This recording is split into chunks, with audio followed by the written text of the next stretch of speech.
In the name of Allah, the Beneficent, the Merciful, all praise is due to Allah, the Lord of all the worlds. We turned up just a little bit. We forever thank Almighty God for coming as it was written and prophesied that He would come to seek and to save that which was lost. And we can find no other people fitting the description of the lost brother, the lost sister, or the lost sheep, except we, the 50 million or more, mentally and spiritually dead black men and black women here in the hells of North America. And so we thank Him for coming and raising up His messenger and His Messiah to the black man and black woman again here in the hells of North America. I speak of none other than the most honorable Elijah Muhammad. And I thank the two of them for the man who is responsible for what I am and what I am becoming, and the man who is largely responsible for my spiritual rites of passage, and who is my mentor and teacher. I speak of none other than my spiritual father, the Honorable Minister Louis Farrakhan. In their names, I greet you here in Queens at the African Poetry Theater, where culture is the byword and culture is used as a weapon.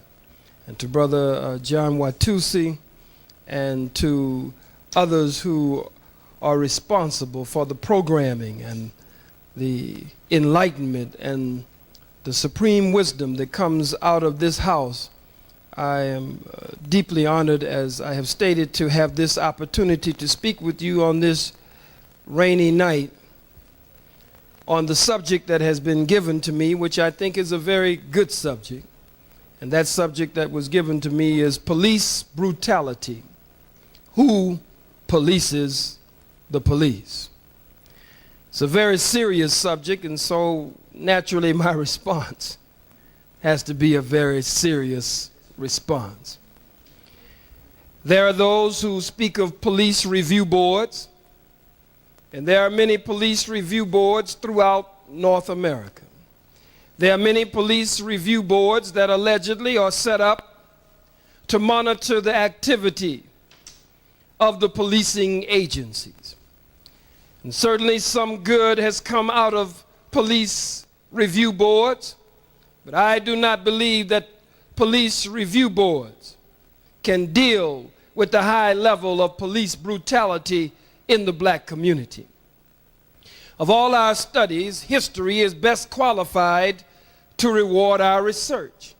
If we know what happened yesterday, then we can intelligently discuss police brutality today, because today is built on yesterday, and tomorrow indeed is built on today. The very coming into being and existence of the white man. Not too many people want to say the white man anymore. Not too many people even say the words white man together.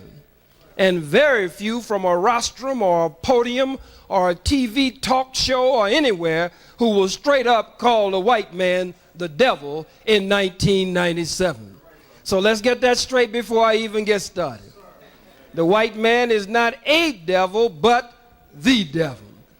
He is wicked by nature. He's the number one murderer, the number one robber, the number one raper, the number one lyncher, the number one enslaver, the number one colonizer. He is the chief shedder of blood on the face of the planet Earth, and no one has come close even to equaling the shedding of blood of the white man. As I started to say, his very existence is owed to the shedding of blood of the black man and black woman. There would be no white race if it were not for the genetic engineering, the grafting, the birth control, and the special process by which the white man came into existence, which required, again, the very shedding of blood of the black man and black woman. And so the most honorable Elijah Muhammad has taught us that the circumstances surrounding the origin of a thing into the world determines the very nature of that thing. It codes that thing. It marks that thing. And that thing cannot help but do according to its coded nature.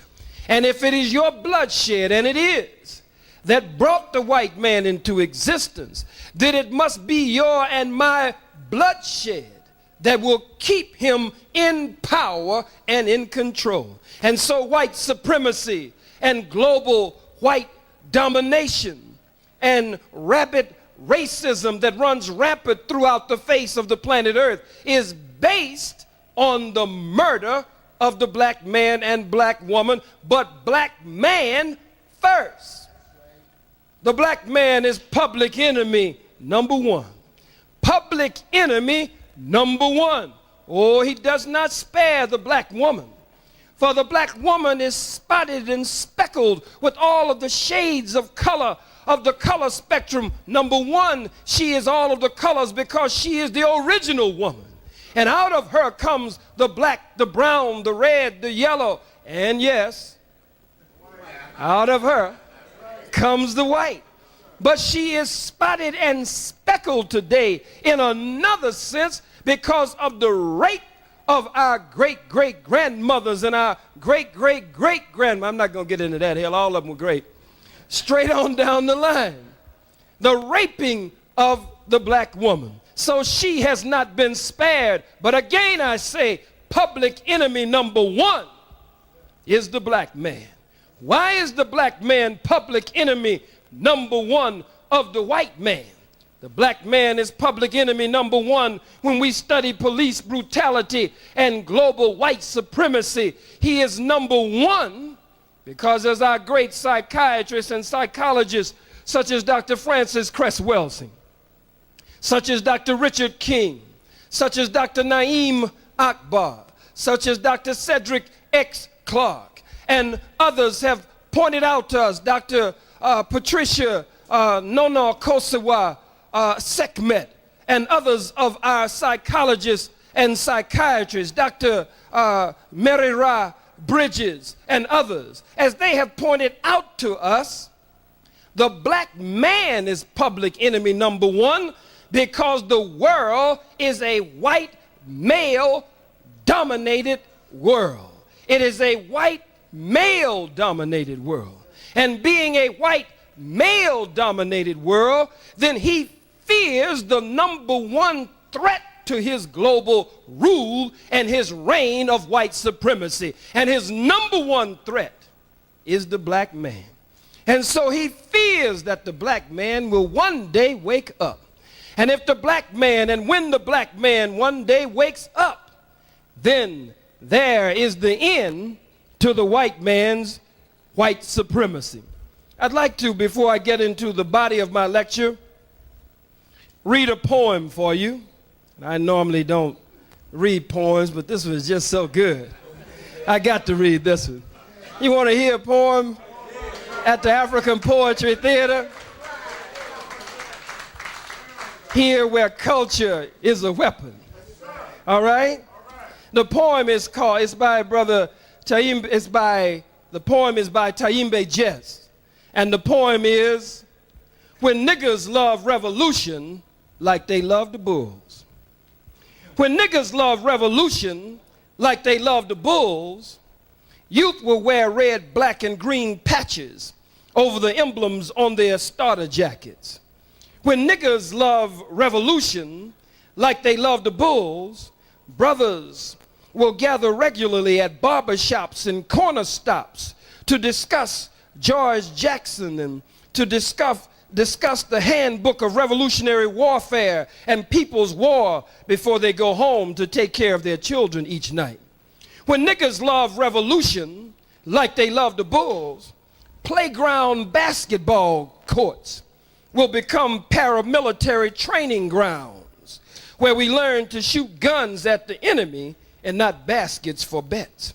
When niggas love revolution like they love the bulls, we will spend hours and hours watching our children grow into soldiers and not basketball players. When niggas love revolution like they love the bulls, we will know CIA stats, FBI stats, infant mortality stats, police brutality stats, political prisoners and prisoners of war, and literacy training techniques like we know Paxson's shoe size, or Shaq's shoe size, or the way we know Rodman or Pippen's rebounds, or Grant's salary, and all the intimate details of Michael's last gambling spree. When niggas love revolution like they love the bulls, you will be able to ask any youth on the street, who is Sundiata Acoli? Who is Assata Shakur? Who is Sekou Odinga? Who is Ruchell McGee and Jonathan Jackson? You will be able to ask, who is Matula Shakur? Who is Queen Mother Moore? And they will be able to tell you without skipping a beat. When niggas love revolution like they love the bulls, you will go on to ask them about Michael Jordan, and they will say, who? When niggas love revolution like they love the bulls, masses of us will go down to tear up Carolina coroner and his office to find out what really happened to James Jordan instead of waiting on the word of newspapers and sheriff's offices. When niggas love revolution like they love the bulls, we will show up in Washington, D.C. with the Million Man March with our God and with our guns. When niggas love revolution like they love the bulls, they will start to seriously wonder why one Negro putting a brown ball through a white net makes more money in one season than they will make in an entire lifetime, and do something about it. When niggas love revolution like they love the bulls, you will see Phil Jackson running up and down an empty court minutes before game time screaming, "Where are my niggas? Where are my niggas? Where are my niggas?" as the niggas leave the stadium to go build liberation schools in their community. When niggas love revolution like they love the bulls, all niggas will refuse to shoot ball with the president, with or without their dashikis on. When niggas love revolution like they love the bulls, will become associated with the sound that CIA agents, snitches, rats, and agent provocateurs who join our organizations and work against the legitimate aspirations of our people who yearn to breathe free, drug dealers and others will make when they are thrown gracefully face first into open manholes. Whoosh. When niggas love revolution like they love the bulls, Nike will no longer be able to sell $160 basketball shoes in the black community because we would rather spend the money on liberation and revolution. Thank you.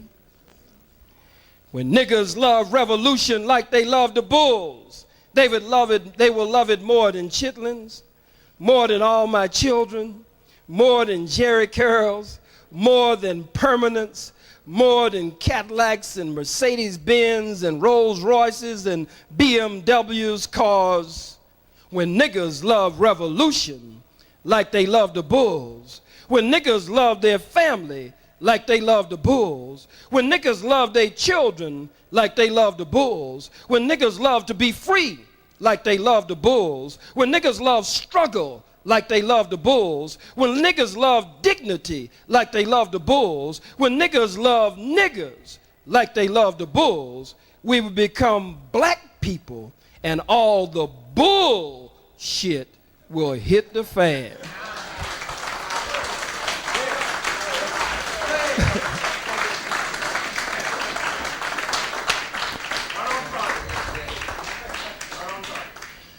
Understanding the very origin and the nature and the coding of the white man, and understanding that his very existence and world control and domination and the maintaining of white supremacy is based on the murder of the black man and woman, then it is no wonder that police brutality is to the level that it is in black communities all over America. The cold-blooded murder of Brother Aswan there in Brooklyn just a few weeks, months ago, shot 20 times, 21, 22, 23, 24, 25, 26 times. Brother Jerry Lee Amy in Los Angeles shot 39 times, over 6 feet tall, shot even on his shoulders, which meant, did the cracker get on a step ladder and shoot him on his shoulders, or did they shoot him and shoot him and shoot him down to the ground and keep shooting him even after he was on the ground? You don't have to shoot a damn elephant 39 times to kill an elephant. And Jerry Lee Amy, as always, as all of us are, was the wrong man. Cracker was looking for a robbery suspect. Jerry Lee Amy is playing with his daughter in the front yard, and as they are running across the front yard, the cracker assumes that he is a so-called fugitive of just us. And so they shoot him down on his lawn in front of his baby girl. Brother Philip Purnell would still be alive. In New Jersey, Brother Lewis there in St. Petersburg, Florida, would still be alive as the crackers rolled up on him and claimed that his car lunged forward, that one was on the side and the other one, what kind of fool this is, I don't know. The other cop was supposedly in front of the car looking through the front of the windshield. Common sense would tell a damn fool. You don't have to be a policeman that you don't stand in front of the vehicle.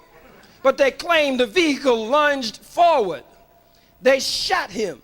The policeman was never hit by the vehicle. The vehicle never crashed anywhere into the pole or anywhere on the side. Brother Lewis would still be alive if we understood this dynamic better than we understand it. Our brother in Johnny Gamage in Pittsburgh, Pennsylvania, who was there in the suburbs of Pittsburgh, and the crackers said that he stepped on his brakes and his brake lights came on too many times. His brake lights were blinking too many times, and so they snatched him from the vehicle, and all of them jumped on top of him and beat him and choked him until they choked in Pittsburgh, Pennsylvania, Brother Johnny Gamage to death. Sister Eula May Love and the many that are from the New York area, from the New Jersey area, from Chicago, from Los Angeles, from the South, and throughout. All of them, brothers and sisters, victims of police brutality, and we don't even have the time to name all of us killed at the hands of brute beast police. It was former Supreme Court Justice Thurgood Marshall who spoke at Coward Jew University, sometimes called Howard University. And as he spoke there, he said that the Ku Klux Klan, that the white paramilitary right-wing organizations, the Nazis and others, that the Klan no longer just wears white hoods and white sheets, but now the Klan wears blue uniforms, carries a badge or a shield and a legal quote-unquote weapon, that the Klan now wears black robes and sits on the judge's bench to rule from the courtroom. And so Thurgood Marshall, having been a Supreme Court justice, too afraid to make bold stands himself, but in a sense like the spook who sat by the door, on his way out, he could begin to give up a little bit of the truth. And right here in New York, we have Judge Bruce Wright. And as we read his book, Black Robes, White Justice, in Black Robes, White Justice, Judge Bruce Wright gives us the inside track on the criminal justice system of the white man. And never call it a criminal justice system unless you put the adjective in front of it, that it is a criminal justice system. In fact, it is the criminal justice system. It is no wonder that there is police brutality, because The white man is a criminal. He's the number one criminal on the face of the planet Earth. Criminals established the criminal justice system of white America. Every law in the penal code system of the state of New York, New Jersey, Connecticut, Pennsylvania, California, Georgia, no matter where, and the penal code for the federal government of the United States of America. Every law in the penal code book, every law was broken by the white man in order to establish that state, to establish this state, and to establish what he calls the United States of America. Every law. Some of you saw us on Herald Ho.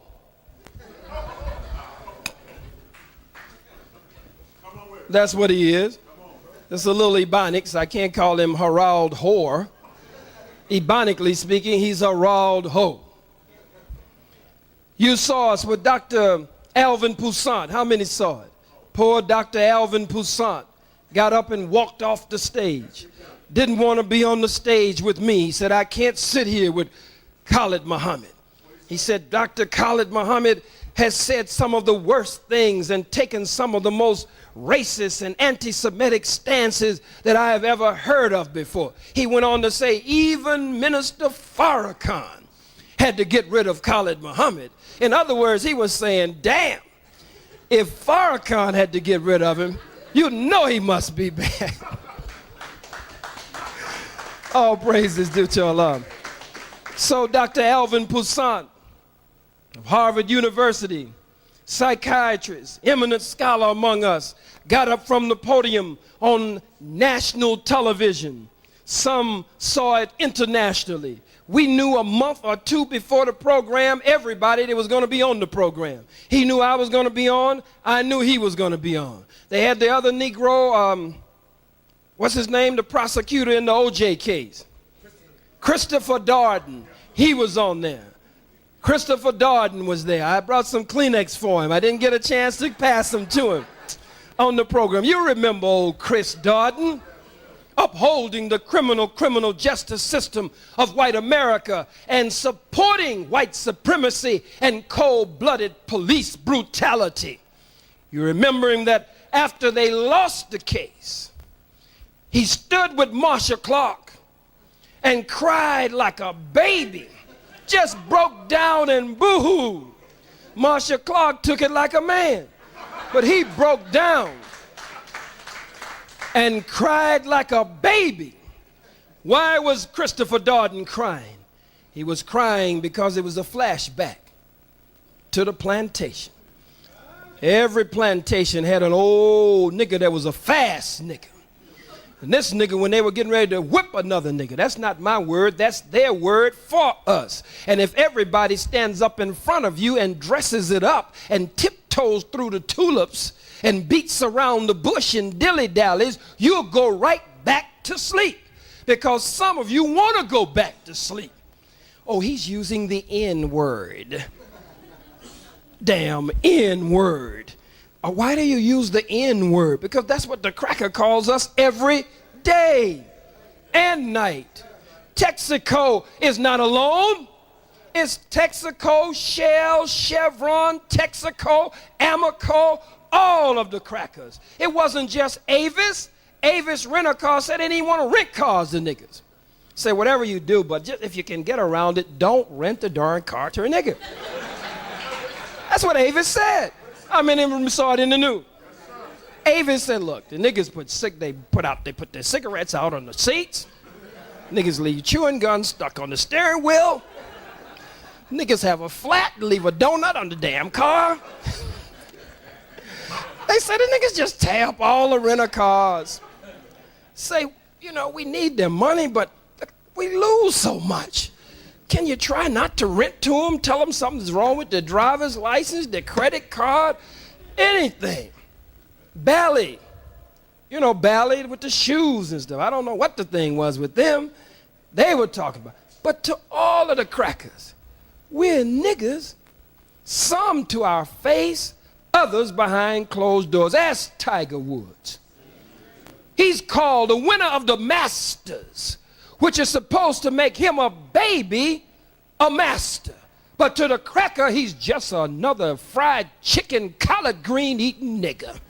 That's all. You might be able to swing a golf stick between your legs and choose the right iron and knock a little white scrawny ball into a hole in black Mother Earth on green grass, which is a game representing global control and white supremacy. That's why they play on the green. And that's why it's a little white ball representing the testicles of the white man. And you must choose the right size iron. They make a big deal over the size of the iron. To knock this little scrawny white ball into a hole in black Mother Earth. But it's a game for control of the turf, of the green, of the land, of the earth. Here comes a baby, 21 years old? 21 years old. And beats all of them pot-belly over the hill old peckerwoods who've been playing golf all their life, some of them. So the cracker just got mad. We call him a fried chicken eating, collard green eating little boy. Say the little boy is doing everything right. Those crackers were embarrassed. They just let black people into the masters in the 90s and only have about 2.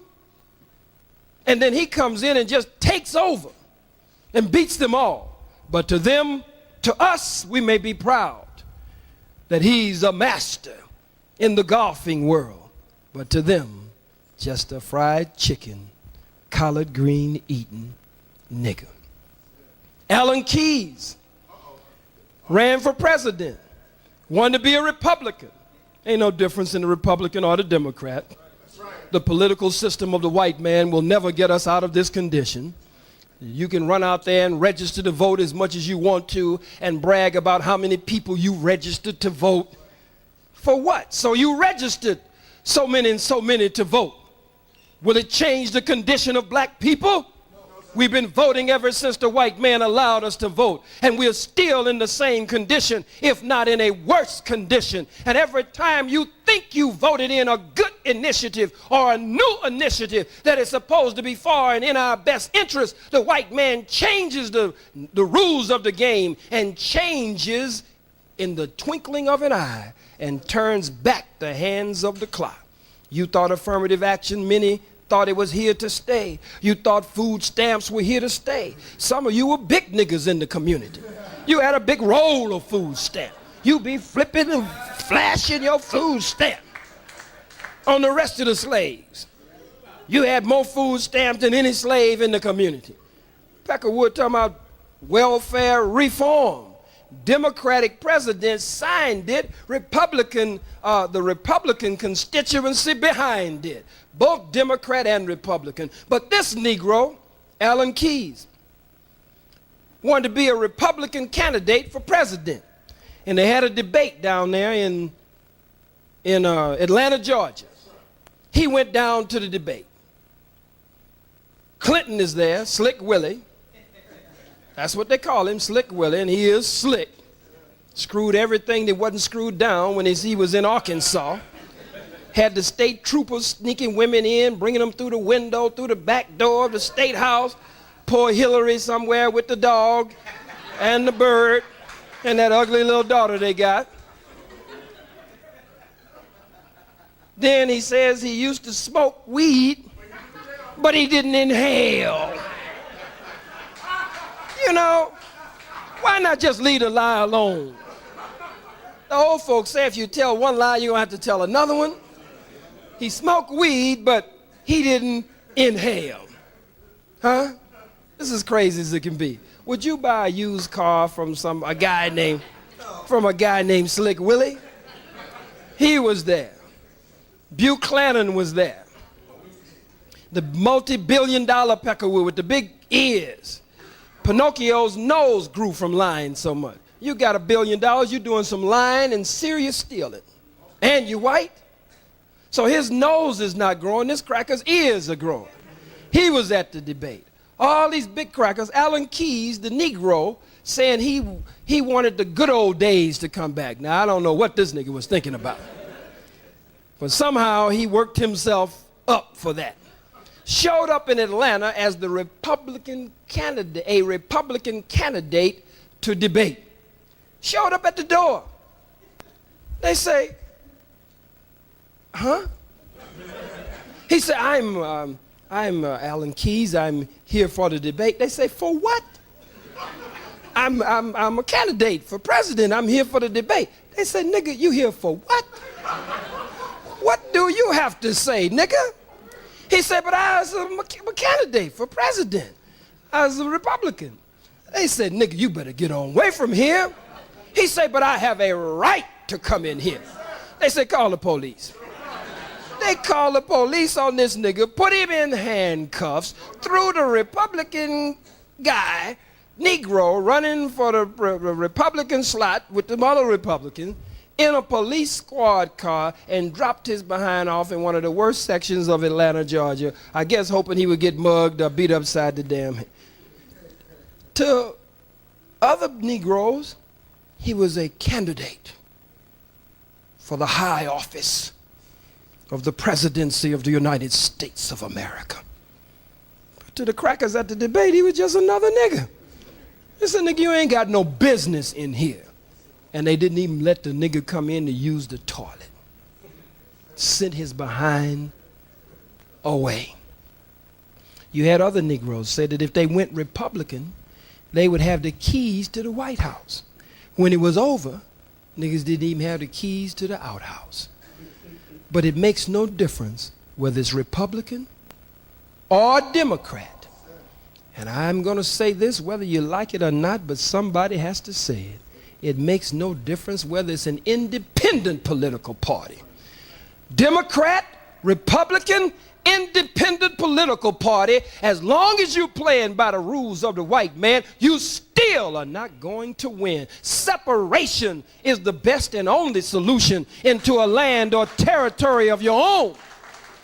You say, well, I'm a black nationalist. How in the hell you going to be a black nationalist and you ain't thinking about no separation? You can't have a nation unless you separate from your enemy and your oppressor.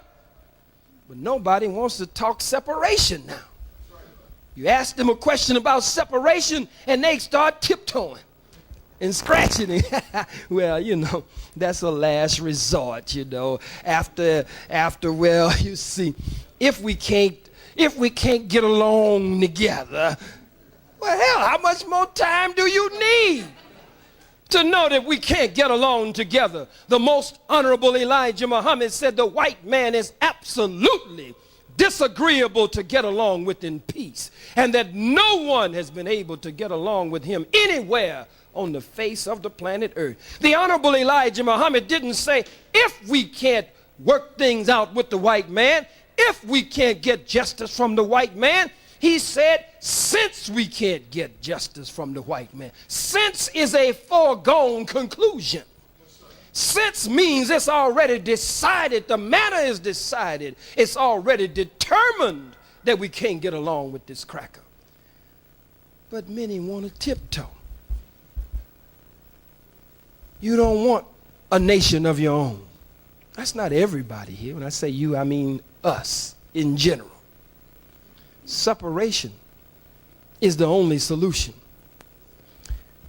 The white man broke every law in the state and federal penal code system in order to establish every state in the United States and to establish the United States itself.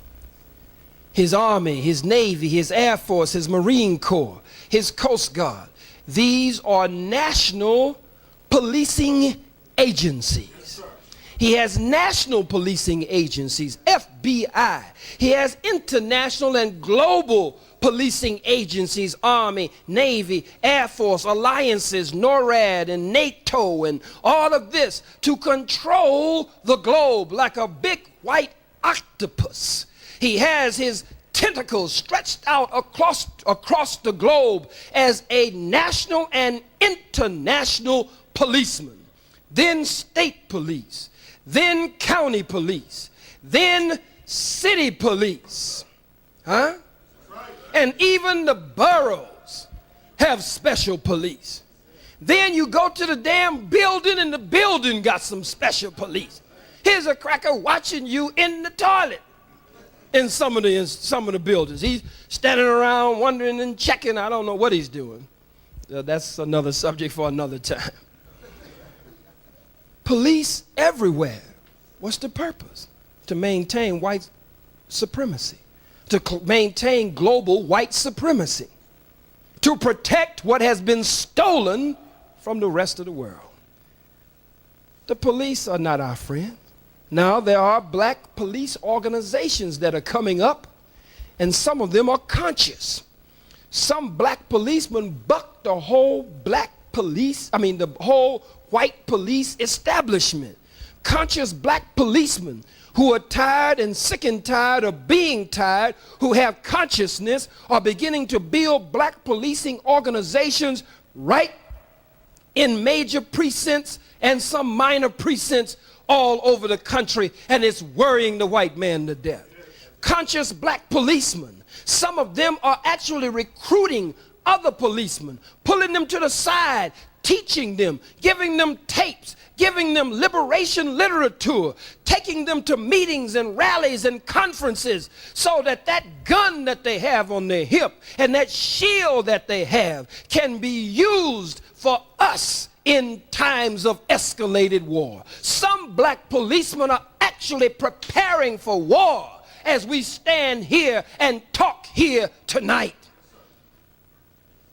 The marshals, the U.S. marshals, black marshals, talking of filing a class action suit against the United States Marshals Department. Black members of the so-called Federal Bureau of Investigation, FBI agents, have filed class action suits against the Federal Bureau of Investigation, because black policemen are now right in there with them, checking them out every day. Why does the devil keep us apart from his social equality? Let me send a shout out to all the gods in the earth in the house. Peace. Why does the devil keep us apart from his social equality? That's why you got the CIA, the FBI, black CIA, black FBI, black policemen, black marshals, black sheriffs, some of them now standing up. You got 5%ers, 5% sheriffs, everything has a 5%, a 10%, and 85%. You got a 5% among the policemen coming up, conscious, black as they can be, all across the country.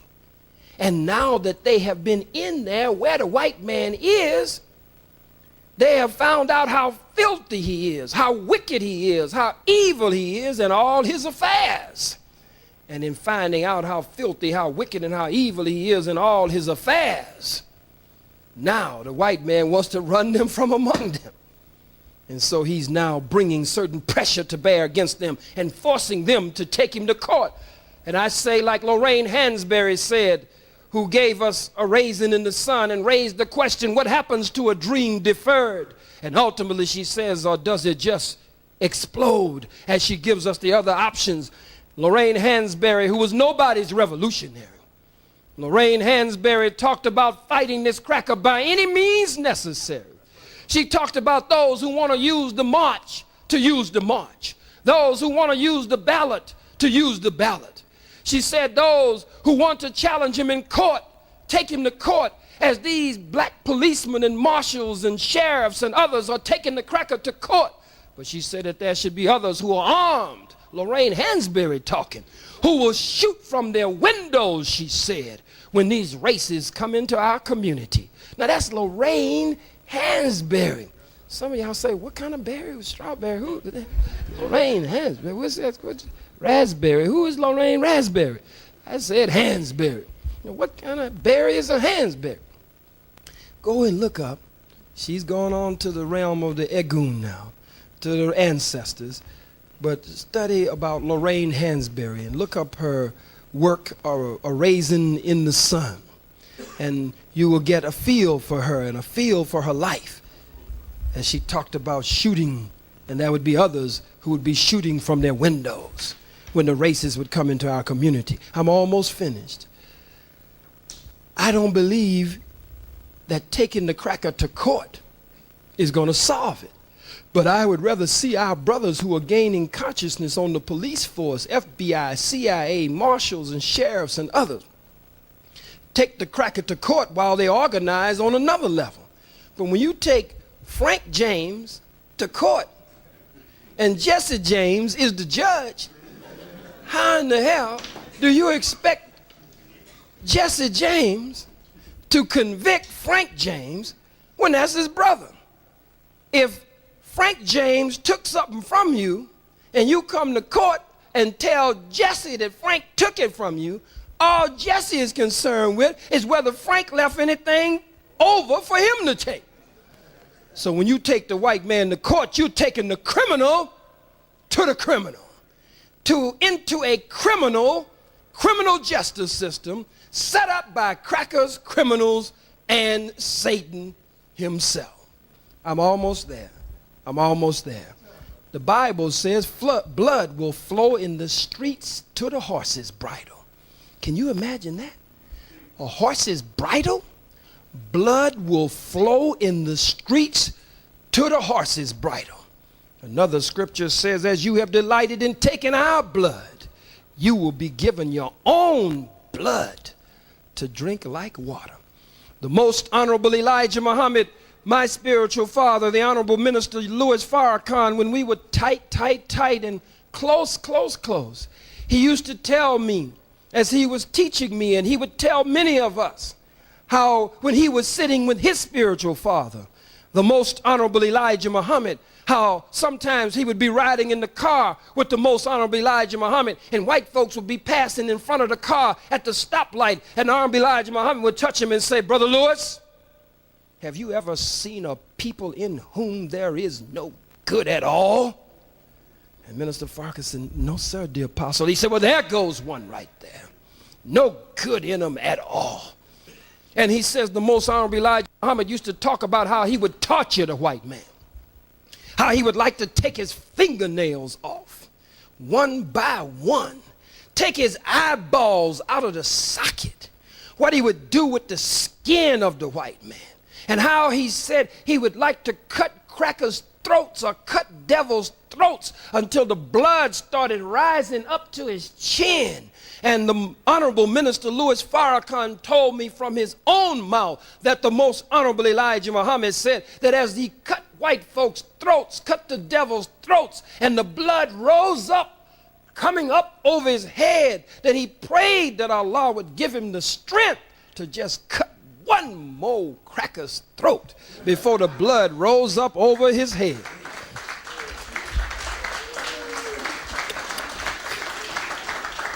Now, for some of you, this subject may be a little rough.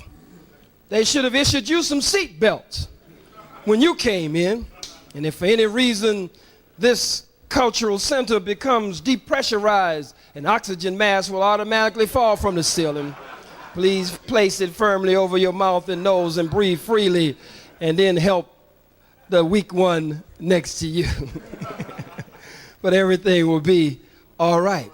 You don't give me a subject on police brutality and expect me to come and tiptoe and just speak on police review boards and speak on how we can find ways to take them to court. And no, what I'm going to tell you tonight, in the language that I will tell you tonight, I probably have never said directly, though I have said indirectly and partially directly many times.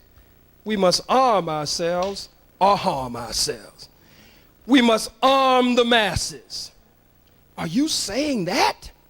Yes, as brother points to his head, we must be armed with supreme wisdom, knowledge, and understanding. We must be armed with our history, our heritage, our culture, our legacy, our God, and the spirit and the power of the God of our ancestors. We must be armed with still cameras, video cameras, film cameras, so that black people like Dr. Huey P. Newton and Brother Bobby Seale and Brother Kwame Ture, like the Black Panther Party in the early days, made sure to monitor every time cops stop black people anywhere on the streets or in an alley, you should have your video camera going. You should have your camera taking pictures. You should have your tape recorder on. You should be armed with your tape recorder, your video camera. You should be armed with your still camera, with your movie camera. You should be, or whatever, the millimeters, I don't know all that stuff. You know what I'm talking about. What they call them, all them things that you take to home movies and stuff with. Huh?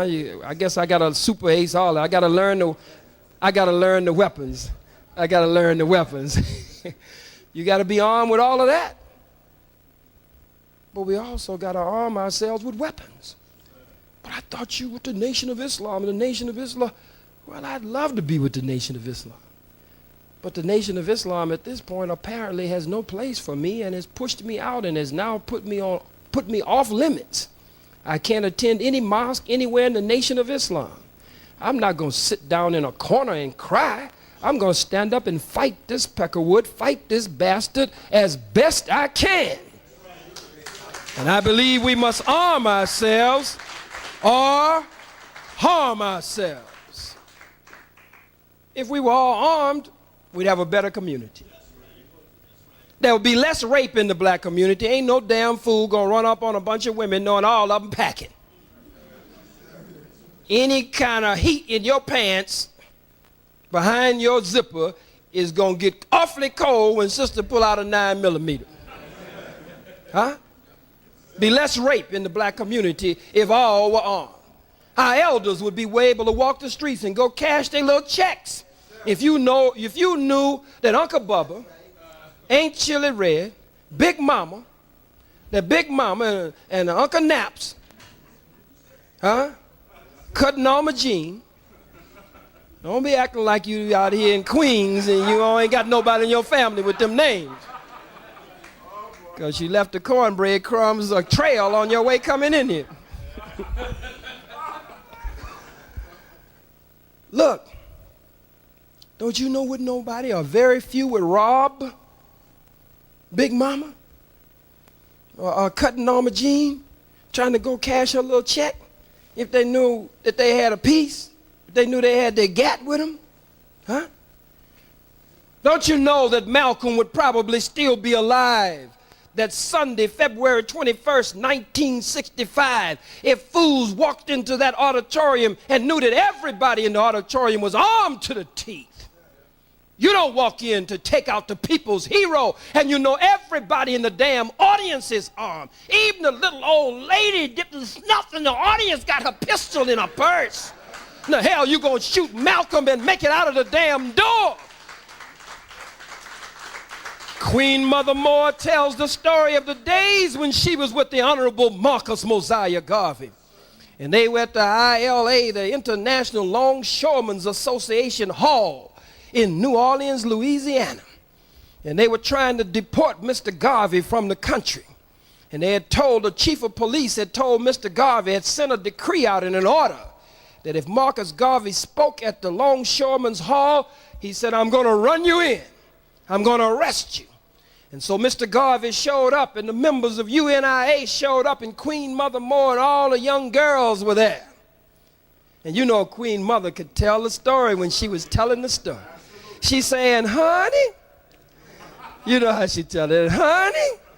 She say the chief of police rolled up with police everywhere. And Mr. Garvey was there, ready to speak, and the chief of police stuck his finger in the air and he said, if you say a word, Garvey, I'll run you in. And Queen Mother Moore saying, honey, we all stood up on the chairs. She said we reached under our dresses and we reached in our bras and we reached in, she said, Colt 45s and Smith & Wessons and everything went in the air. And she said all you could hear was a choir or a chorus from the people saying, speak, Garvey, speak. And Mr. Garvey said, and as I was saying,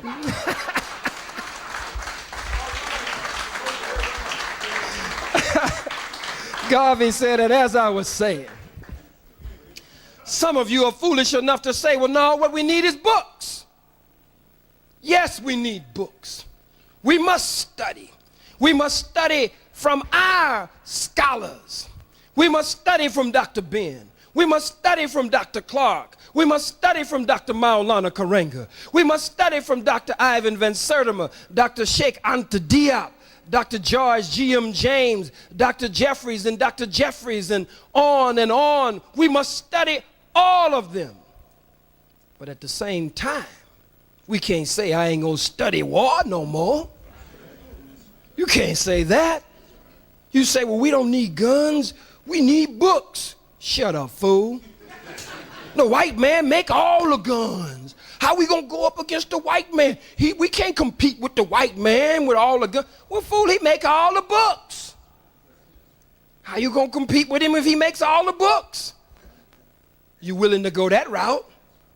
I was talking to a young Sunni Muslim brother at Mart 125 yesterday. He said, well, do you really think we still oppressed? In America, I'm not lying, as God is my witness. Young brother, but he still has, he has a good chance, this young brother. He said, you think we still oppressed? And he went on to show me how things had changed and how we weren't oppressed anymore. He really believed that. And I told him, since I knew he was coming from Islam, I told him that Prophet Muhammad sallallahu alaihi wasallam, that Prophet Muhammad said, you must stop the oppressor. Stop the hand of the oppressor. Physically stop him. The Holy Quran says, and fight. Fight with those who fight against you.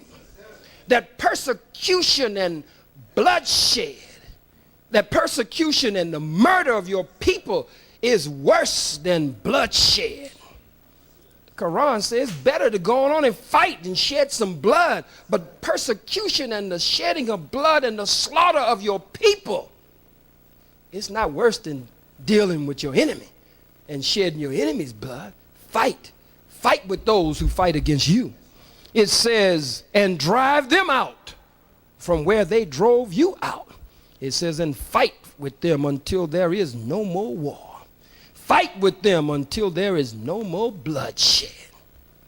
I told him that Prophet Muhammad sallallahu alaihi wasallam says, stop the hand of the oppressor. Physically, fight him. But Prophet Muhammad goes on to say, if you can't fight him physically and stop his hand physically, speak out against him.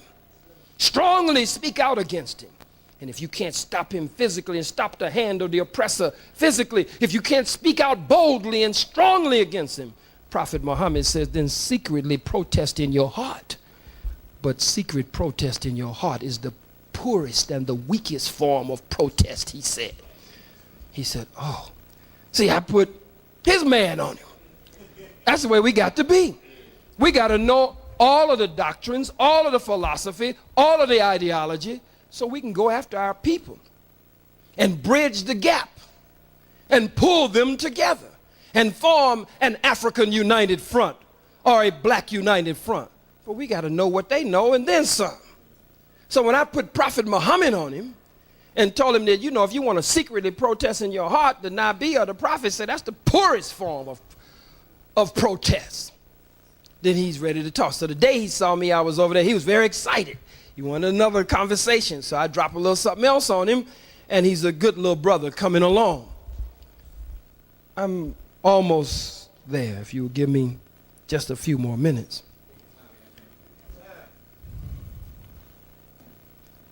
There would be less police brutality if the masses were armed. Mark Furman's would be hard to find. Mark Furman was not an exception to the rule. Mark Furman talked about the brotherhood of policemen, the fraternity of policemen. He said that the policeman is God. That's what he said. There's the devil saying that the policeman is God. He's judge, jury, and executor. Huh? Right on the spot. He talked about how he used to beat black men and women and Chicano brothers and sisters until he would just beat the waste out of them, beat the mess out of them. He said, then you could smell the niggas and the You could smell the niggas I guess you call them the Mexicans or the Chicanos. You could spell them. I mean, you could smell them stinking. He said you couldn't get into the jail for the stench coming from them. They just beat them until they urinate on themselves, beat them until their bowels would waste all over. He said he'd grab them and just throw them down the steps, just throw them down. And another cracker down at the other end of the steps would catch them at the other end of the steps, kick them and beat them. No, you got to, I'm here to tell you that the only way you're going to stop police brutality is you got to stand up and be brutal with this damn beast. You got to step to this cracker or it will never stop. You can moan, you can groan, you can sing, you can pray, you can recite, you can claim you know all the Quran, Old Testament, all the Bible, Old Testament, New Testament, the Quran from Al-Fatiha to Al-Nas. You can know all the Medunete. You can know Maya, truth, justice, righteousness, harmony, balance, order, reciprocity. You can name those of the Netter system. You can go and study the Odu text and substantiate your position according to Odu. You can study the Ifa or the Word or the Akan or the Yoruba and run through the pantheon of the Orisha. You can call on Olodumare. You can call on Ilegba and Shango and Obatula and Oshun and Ogun and Yemonya. You can know all of that. But unless you're willing to stand up and step to this white man, we will never get out of this condition. Frederick Douglass said the limits of a tyrant is prescribed by exactly how far you will let that tyrant go. He won't stop if you don't stop him. It's like any bully. The bully will keep picking on you until you get him to raise up off of you. But some of us will lose our lives. Tupac is gone already. Biggie is gone already. Many of us, Yusuf Hawkins is gone already. Many of us are already dead and we're dying every day. And while we're here in Queens tonight, black men and women and young black boys are dying at the hands of some cracker somewhere in America right now. I would rather die for a cause than to die because you in some bar room pinching somebody's wife on the booty on the bar stool and get your throat cut with a Miller Lite bottle.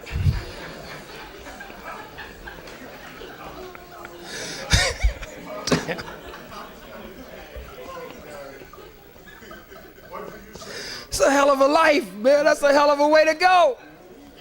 Say your daddy got killed. Say, yeah. How'd he get killed? So he pinched somebody's wife on the booty at the bar stool. The dude picked up a Miller Lite bottle of Budweiser Light and broke it and cut his throat. Is that the way he died? Well, he died in the East Coast, West Coast fight. East Coast, West Coast. You're a damn fool. You'll die over some bullshit? Some damn records? A damn CD? You are what you call a recording studio gangster? Oh, you bad as hell in the recording studio. Shit, ain't a nigga in the world badder than you. Capone couldn't mess with you. Babyface, Nelson, none of them couldn't mess with you. A recording studio gangster. You just as bad as you can be. You gonna put your gat in the nigga's mouth and blow the nigga's brains out. I'll stomp that hoe. I'll kick that bitch. White man show up, you can hear a rat pee on cotton. Nigga ain't ready to fight. Nigga ain't ready to fight. I say we must arm the masses. Most of y'all got guns anyway. You shoot them for the 4th of July. Damn day that ain't even your Independence Day. Yes, you do. You shoot them on New Year's and New Year ain't in yet. You just got them, they're just toys. Or you'll go get them on your wife. Draw the gun on her because she burnt the beans for the 4th time. She'll just go order some beans. Or she'll draw the pistol on you because the phone rang at 2 in the morning and you stayed on too long, talking too low.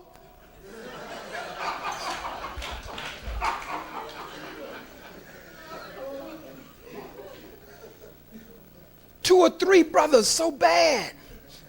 I'm Crip. 2 or 3 brothers so bad, I'm Blood.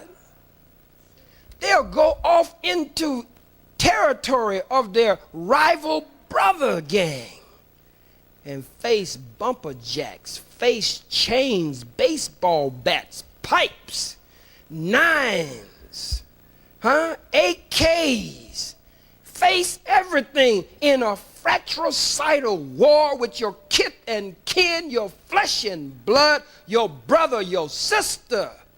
The goddamn white man come, you throw the guns under the damn car, throw the damn guns in the bushes, he make 50 niggas spread up against the wall, 1 peck of wood. All right, get up against the wall, buddy. Don't move, guy.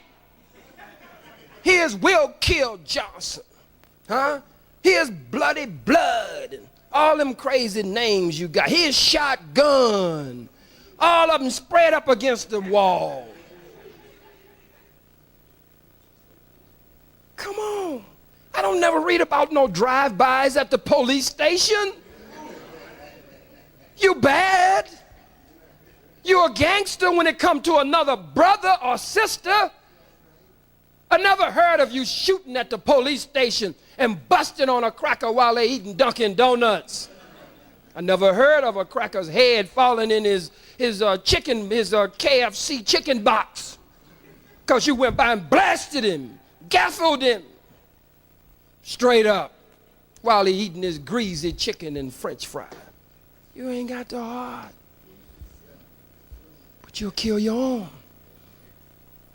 I get sick of these forums of you talking about what's done to us. The black man has to take a stand. We ain't gonna get out of this condition. The Bible says, arise, arise, awake ye men of Zion. Shake yourself from the dust. You used to rule the earth. Now we groveling at some cracker's feet. And if your brother stands up and speaks boldly and speaks of war with the enemy, you back off from him and run like a little sissy. I don't agree with that cheap language. Kind of damn cheap language. There is no special way to talk to the enemy. Well, you got to be polite with the enemy. Well, you shouldn't talk about the Pope. Who the hell is the Pope? He's not just the Pope of Rome, he's the goddamn punk of Rome. Some faggot sitting up in the Vatican somewhere, fondling little boys and stuff. You don't know what's under that damn dress. You might find out that the Pope of Rome is Mother Superior. Give a damn about no Pope. Somebody has to pull down the idols, bust up the idols. The Pope is an idol. I'm not going to talk about Kennedy or Clinton, and I'm going to speak of them in such respectful terms. Mr. President, hell no, this is the murderer of my people. I say, you no good bastard. That's right. That's right. If I say Mr. at all, I say Mr. Devil. Yes, sir, Mr. Devil. Why? I'm giving him honorable mention in his high position of evil and wickedness. What is this stuff that's going on? In the 60s, there was the talk of revolution everywhere. Some of our revolutionaries are now locked down. I know there are days and nights when as they languish in the prison cells, that they just cry and cry when everybody else is asleep because they gave up their lives. They sacrificed because they believed that there would be continuity and struggle. And they believed that a generation would rise up and finish what they started. But you looking for a way to be hip, slick, cute, and cool, and sing your way out, and march your way out, and dance your way out, and rap your way out, and vote your way out, and marry crackers on your way out. That's not going to get us out. That's going to get us took out. I know it's taken out, but it's going to get us took out. Took out. Understand Ebonics. It comes from the West Niger Congo African language group. It's not broken English. It's real. Your language is actually what you hear and speak in your home environment. That's your language. English is a second language for us. That's why we do it the way we do it. It's a second language, and coming up out of our history and our genetic memory bank from the West Niger Congo African language system is what is called now Ebonics. Study our great linguist, Dr. Ernie Smith, and others who are opening up the way for us to battle this cracker and to clear all of this up. These were some of the key points. There are blacks who are in the military who are gaining consciousness on a daily and consistent basis. According to the King Alfred Plan, in the book by John A. Williams called The Man Who Cried, I Am. Some say it's not true, some say it's true. I say we better check it out. In the King Alfred Plan, the book The Man Who Cried, I Am by John A. Williams, it gives us a countdown, an emergency countdown of what the white man, the government of the United States of America, would do on a national, state, a regional, state, county, and citywide level to put down revolution and rebellion and insurrection inside of America. In addition to the King Alfred Plan, we have public law called the McCarran Act. The McCarran Act is public law. It begins by saying once the ghetto is sealed off, and depending on the violence being perpetrated by the warring guerrillas, the following actions must be taken. And they go on to give step by step, once the ghetto, as they call it, is sealed off, what following actions must be taken to engage us, as they call us, the warring guerrillas. War is coming in this country on an escalated scale. We're already in war. Some of us may not be at war, but we are in war. The cracker is fighting and everybody else, we may not all be fighting. But war on an escalated scale is coming in this country where the color of your skin will be your uniform. Plain and simple. It won't care whether you're a PhD nigga. It won't care if you're a MS nigga or a BS nigga. It won't care what kind of degree you got, magna cum laude, summa cum laude, or thank you laude.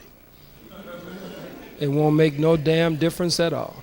They won't care if you are Muslim or Muslim or Muslim. It won't make no damn difference. Or we're not killing the Muslim niggas today. They won't care if you are born again Christian. Praise the Lord. We're not killing the praise the Lord niggas today. They won't care if you're a Democratic nigga or a Republican nigga. It won't make no difference. They won't care if you Michael Jordan and you can shoot 54 points, 66 points in a game, or if you Wilt Chamberlain and you can shoot 100. We're not killing the niggas who can make 100 points in the basketball game. As war escalates in this country, as the white man sees us as niggas, the color of our skin will be our uniform. And it will not be the ballot or the bullet.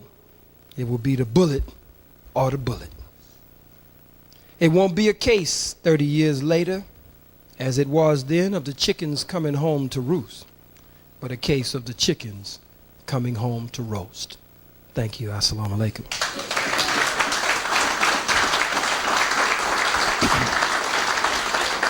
Hold your positions, brothers and sisters. Hold your positions. How many of you understood? Be seated. Be seated, please. How many of you understood what you heard? Let me see your hands. Hands down. How many of you believe what you heard to be the truth and good for black people? Let me see your hand. Let me see. I'm trying to do a survey here. How many of you don't know what the hell you believe? Let me see your hand. Might be somebody. Be honest. Brothers and sisters, if you have one or two questions with brother and brother's permission, we could take one or two. Our esteemed cameraman who is documenting this this evening and is documenting this moment in history, the technician who is documenting it. What's your name, brother? I'm sorry? Brother Ra. All right. Brother Ra. Ask that if you have a question that you stand up to ask your question.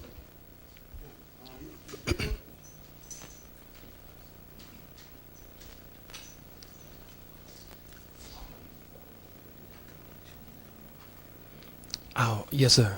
All right. Do you have baskets or buckets of some kind? Brothers and sisters, as we do the questions, and it probably would be the best time as it was just brought to my attention because some may have to go. I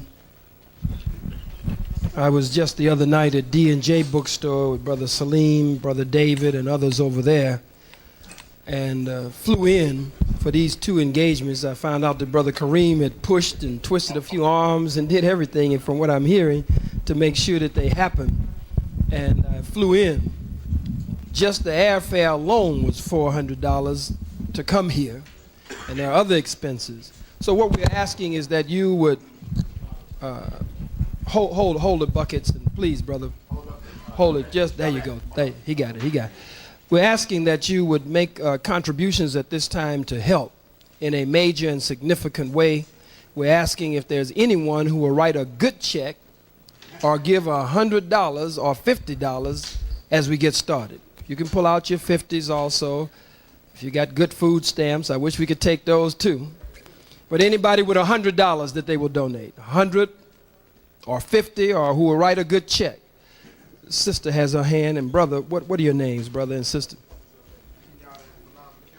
Kenyatta, brother Kenyatta, and sister, and his queen, sister Fulami. How much, sir? $50. Give them a strong black hand, brothers and sisters.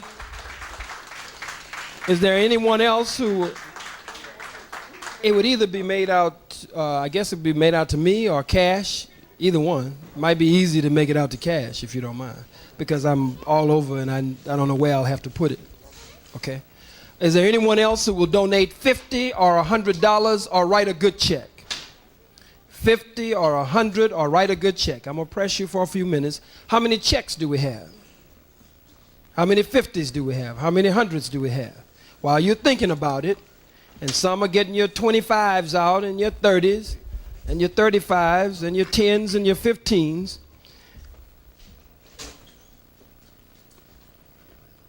"30 years from now, 40 years from now, many of us will remember this night. Some of the babies who are here will remember this night 30, 40 years from now. Everything we're doing right now is documented history. Documented history. What's that baby's name right there? What's the little one's name? Sister Kalina. Sister Kalina, and what's her name? And Sister Princess. What's your name, sir?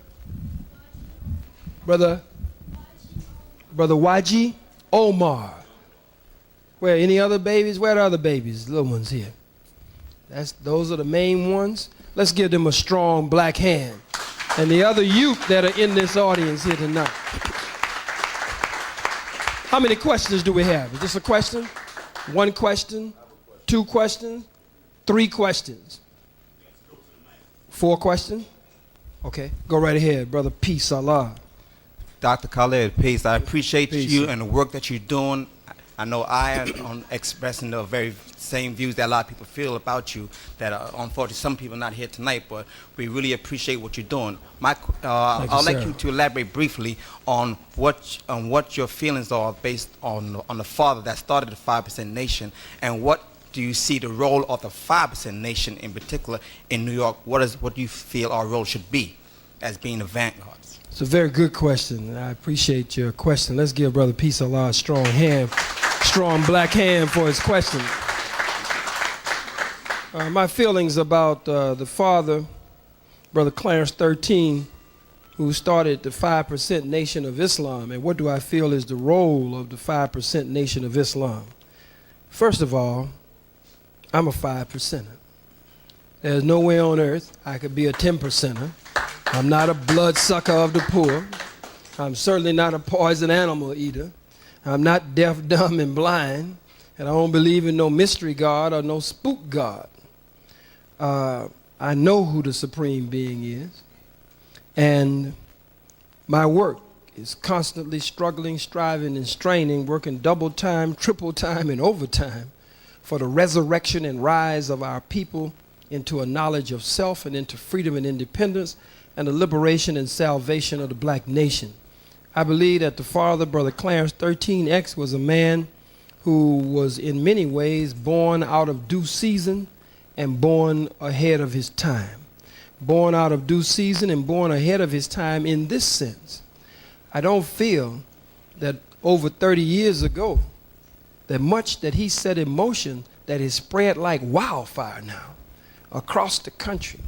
Some of it has struck and hit the hip-hop nation and hit throughout and spreading throughout colleges and universities. There's no city, for the most part, that I can go to. And on many campuses where there is not some 5% representation, either on the campus or coming on a daily basis, building with the students on the campuses throughout. I believe that the controversies that rose up around Brother Clarence 13 were quite similar to controversies that rise up among those who have certain power and force with them and who, as I said, are ahead of their time or who are in some cases anachronistic in every season. His work is work that cannot be denied, and it is my firm belief that, as I said, there's a 5%, a 10%, and an 85% in everything. So by saying that, I'm not sciencing on you, but in the 5% Nation of Islam, there's a 5%, a 10%, and an 85%. It may not be like the 10% and the 85% that's out in the world, but every organization, every nation, every movement has a 5%, a 10%, and an 85%. It has a dedicated, a bourgeois, and the mass. It has a 5%, a 10%, and an 85%. The Nation of Islam has a 5% under Minister Farrakhan, has a 5%, a 10%, and an 85%. There are churches that have a 5%, a 10%, and an 85%. There are cultural nationalists, Pan-Africanists, black nationalists, revolutionary nationalist organizations that have a 5%, a 10%, and an 85%. I'm making a case. I'm saying that when the 5% of the 5% Nation of Islam get with the 5% of the Nation of Islam, with the 5% of the cultural nationalists, revolutionary nationalists, Pan-Africanists, and the 5% among our people, when those 5%ers come together from the 5% and all of the organizations, those true 5%ers in every one of those different expressions of philosophy, ideology, and doctrine, when they come together, in my judgment, the white man has absolutely no chance whatsoever.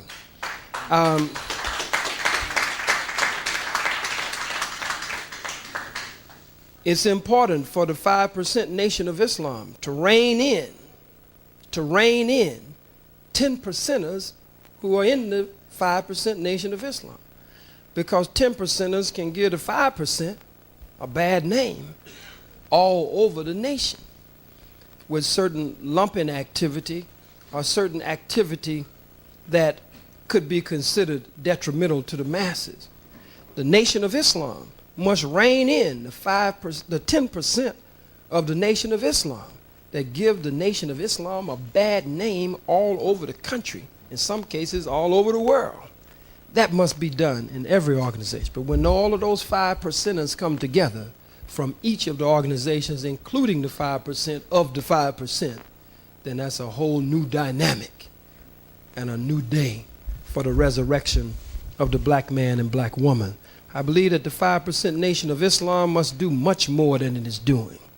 I believe that for the 5% Nation of Islam to have supreme wisdom, for the 5% Nation of Islam to travel on the high mental and spiritual plane that it travels on, that we have to see more godly activity manifest, willed into existence, and manifest from the 5% Nation of Islam.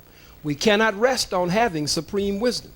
We cannot rest on knowing more than the masses, the 85%, who are just direction followers and going in flux and confusion in many directions. We can't rest on that.